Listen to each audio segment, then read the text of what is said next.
And our opening words are by John Morgan. We are here that we might have life and have it more abundantly, so that we might share it with others. Come, let us join together as a generous people. Our prayer this morning is by Victoria Weinstein.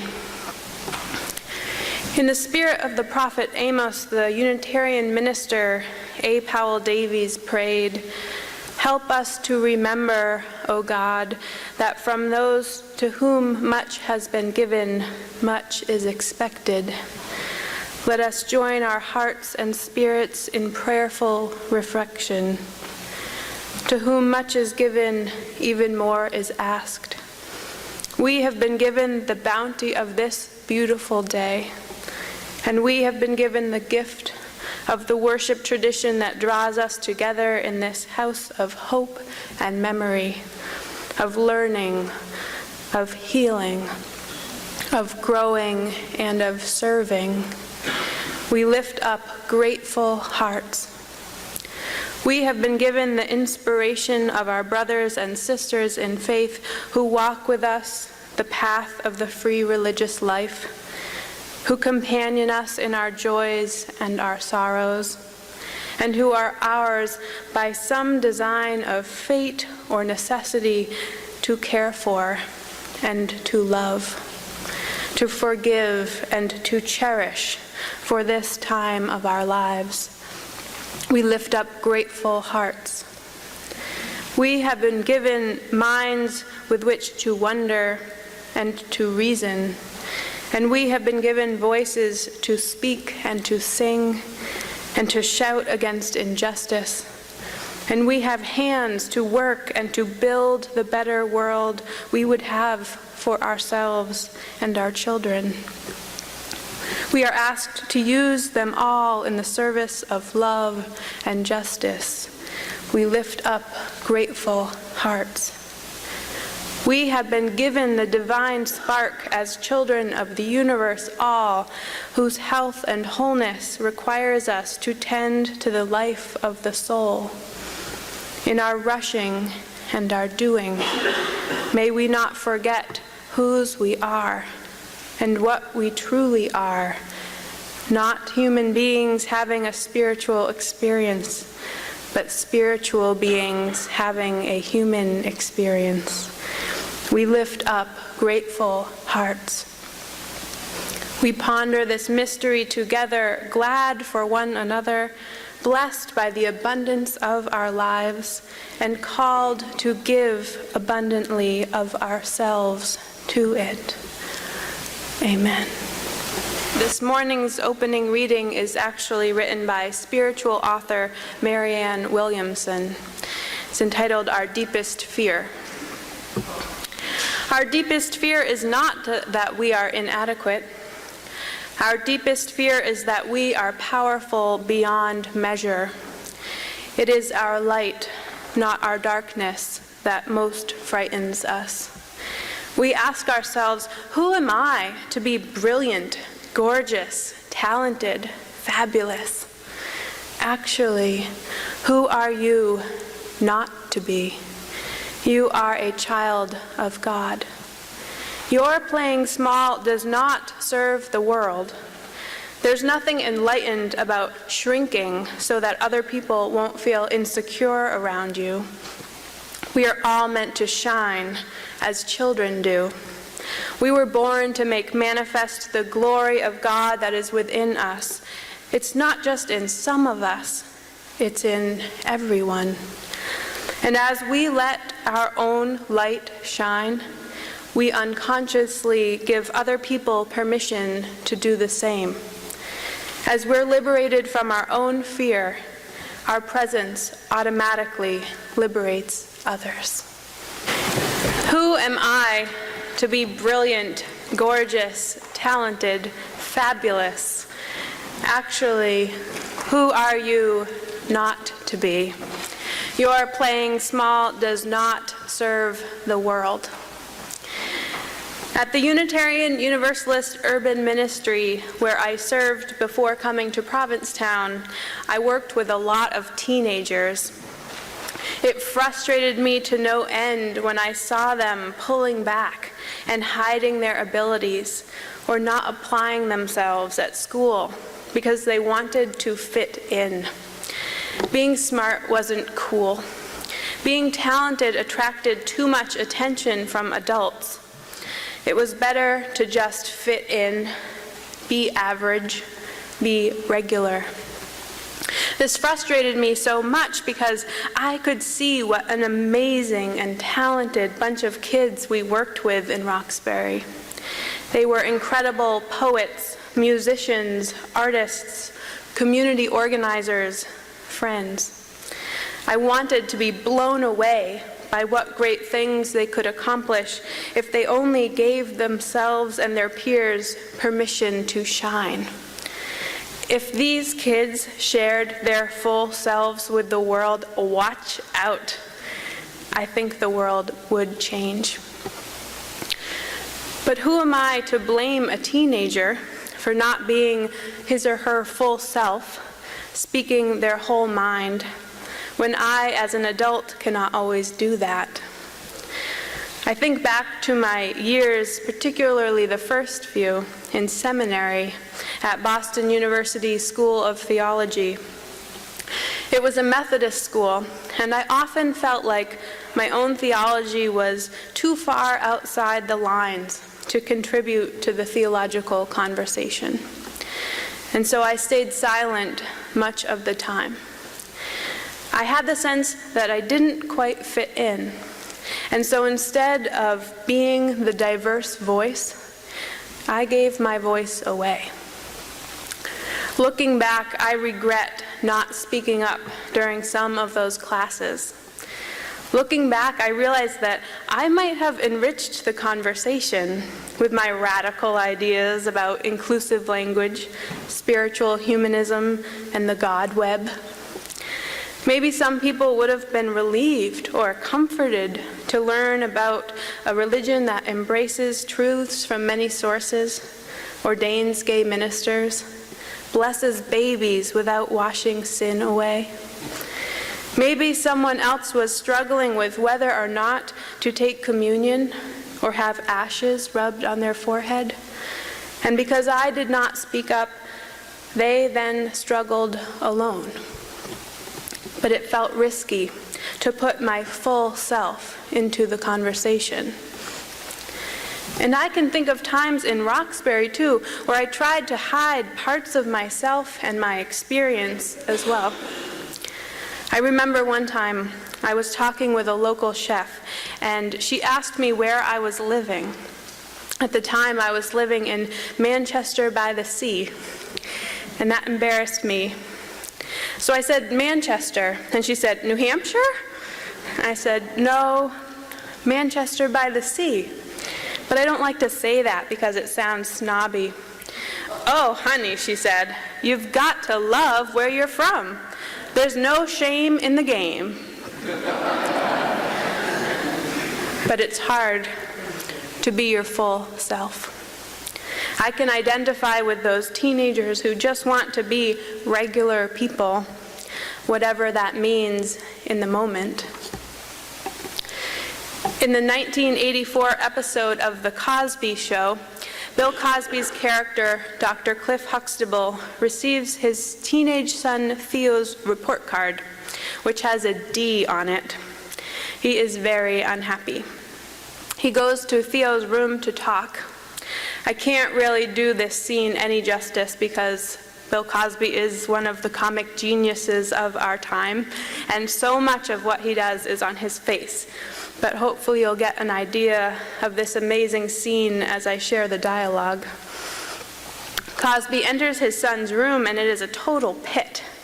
He steps carefully through a minefield of dirty laundry on the way to his son's bed. He clears off a corner of it and sits down. He confronts his son about the D on his report card. How are you ever going to get into college with grades like that? He asks his son. It's no problem, Theo tells his dad. It's no problem because I'm not going to college. I'm going to get a job like regular people. Work at a gas station, drive a bus, something like that. Now, those of you who watched The Cosby Show remember that Cosby's character, Dr. Huxtable, is a medical doctor. His wife, Claire, is a lawyer. It was a big deal in the early 80s to have such a successful African-American family on TV. They were true role models to all of us growing up at that time. So Theo's lack of ambition does not sit well with his dad. And when Cosby looks over at his son's desk, he sees a Monopoly game and gets an idea. He scoops up the paper money. Okay, suppose you graduate from high school, says Cosby. Let's say you just slide by. Now you have to find a job. Now, what kind of salary do you expect for a regular person? $250 a week, says Theo. Remember, this is the 80s. $250 a week, says Cosby. Sit down. Cosby fans out the paper bills in his hand. All right, I'm going to give you $300 a week. Yes, indeed, $300 a week, $1,200 a month, all right? Theo's eyes light up, and he says, great, I'll take it. Now he has the play money fanned out in his hand.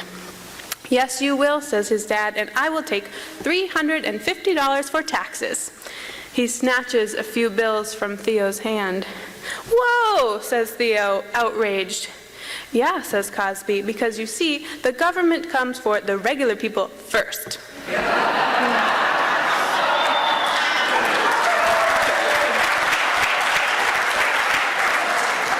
That part hasn't changed. Now, how much does that leave you with? $850. All right, well, you have to get an apartment because you are not going to live here. So an apartment in Manhattan will run you at least $400 a month. Cosby grabs $400 from his son's hand. I'll live in New Jersey, says Theo, and he takes $100 back. All right, to live in New Jersey, you've got to have a car. He takes $50. I'll ride a motorbike. Theo takes back $25. You need a helmet, says Cosby, and grabs $5. Figure $100 a month for clothes and shoes, says Cosby. Figure $200. I want to look good, says Theo. Okay, so how much does that leave you with? $200 a month, Theo says with a smile. So no problem. There is a problem. You haven't eaten yet, says Cosby. I can get by on bologna and cereal, Theo says, grabbing back the $200. So I've got everything I need, plus $200 left for the month. You plan to have a girlfriend? Cosby asks. For sure, says Theo, and Cosby takes the last $200 out of his hand. This scene, to me, is timeless. We even used it recently at the Urban Ministry to talk to the teens about budgeting. But on the show, even after this economics lesson, Theo is still not convinced that his bad grades are a problem. He tries again to explain to his dad, you're a doctor, and Mom's a lawyer, and you're both successful in everything, and that's great. But maybe I was born to be a regular person and have a regular life. If you weren't a doctor, I wouldn't love you less because you're my dad. So rather than feeling disappointed because I'm not like you, maybe you should accept who I am and love me anyway because I'm your son. The studio audience oohs and ums sympathetically at this point. And in his characteristic fatherly compassion, Cosby responds, Theo, that is the dumbest thing I have ever heard in my life. No wonder you get D's and everything. You're afraid to try because you're afraid your brain is going to explode and it's going to ooze out of your ears. Now, I'm telling you, you are going to try as hard as you can, and you're going to do it because I said so. I am your father, I brought you into this world, and I'll take you out.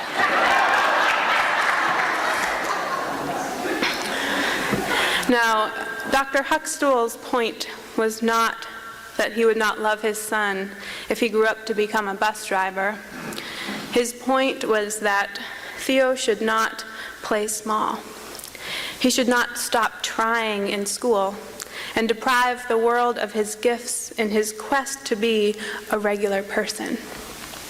There is no point in us striving to be regular people, because we are not. We are brilliant, gorgeous, talented, fabulous people. We should not be content with D's if we can work harder and get A's and B's. We should not stay afraid if we can work on courage and be bold. We should not be content to fit in if, with a little more effort, we can be ourselves. We should not strive to be straight if we are gay. We should not strive to be accountants if we are artists. We should not be quiet and polite if we have things to say that the world needs to hear. We are not regular people. We are children of God, of the universe, of this one beautiful life we have been given. And we are called to share our gifts. This morning I talk about sharing our gifts in the context of this church community. It is stewardship time, the time when we are asked to share our financial gifts as well as our personal gifts. I started with that scene from The Cosby Show, in part because it is the best lesson on budgeting that I can think of, and in part because money is hard for some of us to talk about. And so I approach it with some humor. Money was always a stressful topic in my family, and I'm still learning how to talk about it without anxiety. When you come from a place of scarcity, it is hard to see the world from a place of abundance. But when each person in a community shares freely the gifts that she has, that collective offering is abundant. When we each stretch ourselves a little and give what we can, and that will be different for each of us, just as our personal gifts are different for each of us, we ensure that this place will be taken care of, and we shouldn't be afraid to talk about that. The fact of the matter is that we have a budget as a church like Theo, and there are certain costs that are fixed for us, like keeping the lights on, maintaining the building, and paying salaries. And we are also, like Theo, trying to figure out how to be our full self in the world. There is so much we can do as a church to fully contribute to the conversation. We can live our values by following fair compensation guidelines for staff, giving back to the community, contributing to the denomination so that we can be a stronger voice of religious liberalism in the world, and train religious education folks and leaders for the future. We can keep our space open for community events, provide pastoral care for those in need, bless babies. And it is up to us to ensure that the church can contribute fully by contributing fully ourselves. Today, we are joining in a long line of people who have worked hard over the centuries to ensure that this church has had a voice in this community, sharing our values and message of love and acceptance, even when that felt like a risky move. I've been so blessed to speak this week with a number of people who have been around this church for a long time now. Church elders who hold the institutional knowledge of this sacred place. Those who know about people long gone now, who shared their gifts with the meeting house and ensured its survival so that we can be here today. Many of you know, but some of you don't know, that in the late 70s, early 80s, this church was down to 10 to 15 members. Can you imagine that? It was only because those dozen people shared so deeply of themselves that the meeting house survived. Dana Noble laughed when he told me, if you weren't the chairman of a committee, you were on it.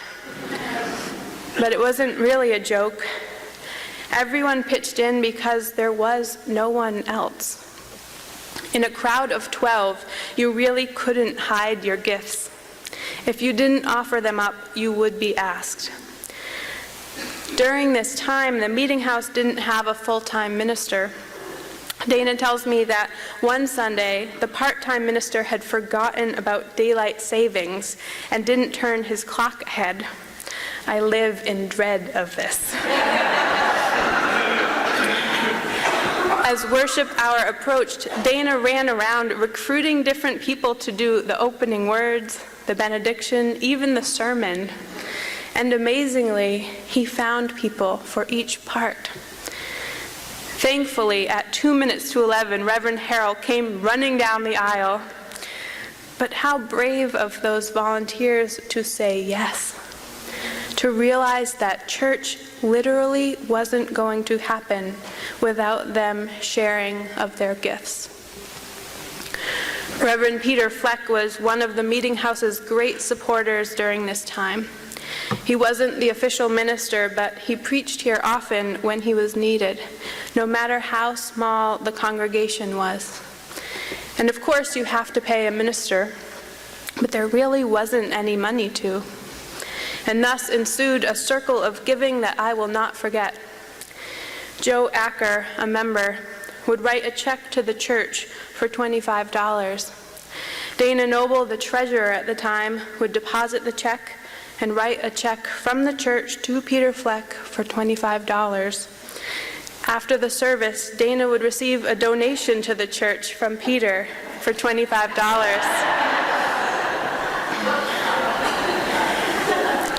Ann McAdam shared another great memory of those lean years. Joe Acker, you might recognize the name from Acker Bosworth Hall or the Acker Bosworth Trust, would often give tours of the sanctuary. He took special pride in showing off the trompe l'oeil, and visitors were always duly impressed. If they made to leave without putting any money in the collection box, though, Joe would shout after them, "Don't forget your contribution." It was in this way that the church doors stayed open. Shortly after this time, Reverend Kim Crawford Harvey came to begin her ministry here. Sharing deeply of her personal gifts, Reverend Kim grew this church from a dozen to 400. One Sunday, after Dana needed to bring folding chairs up to the sanctuary to put in the aisles, he called Joe, who was then approaching death and could no longer come to church. Dana told Joe about the folding chairs, and Joe cried. I am thankful for the contributions that every one of those 15 people made in the early 80s to this church and this community. And I am thankful for the contributions that every one of you make to this church today, all that you share of yourselves. I am grateful for the choir members who share their voices, for the social activists who are using their passion to register people to vote, for the instinctive mediators who keep a cool head when conflicts arise, for church elders who have loyally stood by this meeting house through all of its changes, for the great cooks who are pulling together a community dinner for us, and the animal lovers who remind us to take care of four-legged creatures, for the new visitors who are brave enough to explore if this might be a new spiritual home for them. It is only by sharing our abundance that we create such a special community. When we share deeply of ourselves, we create the abundance of our faith.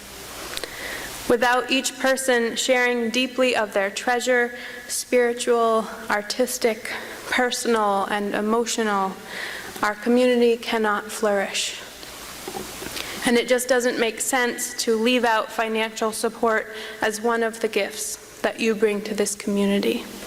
And so I am thankful and grateful for all of you who share your financial treasure to make this a place of abundance and not scarcity. It's what continues to keep our doors open. In the coming weeks, you are going to be asked to make your yearly pledge to this church community. You are also going to be asked to join committees, to volunteer for Habitat for Humanity, to consider becoming a member if you aren't already, to light the chalice on a Sunday, to be there for a friend, to bring goodies for coffee hour, to share something of your journey, to lend a listening ear, and to add your voice to the conversation. You are going to be asked to let your own light shine and to give permission to others to do the same. You are going to be asked to play big and not small, to be your brilliant, gorgeous, talented, fabulous self. When that happens, don't think first of what you do not have. Think of all that you do. Don't forget your contribution. Amen, and blessed be.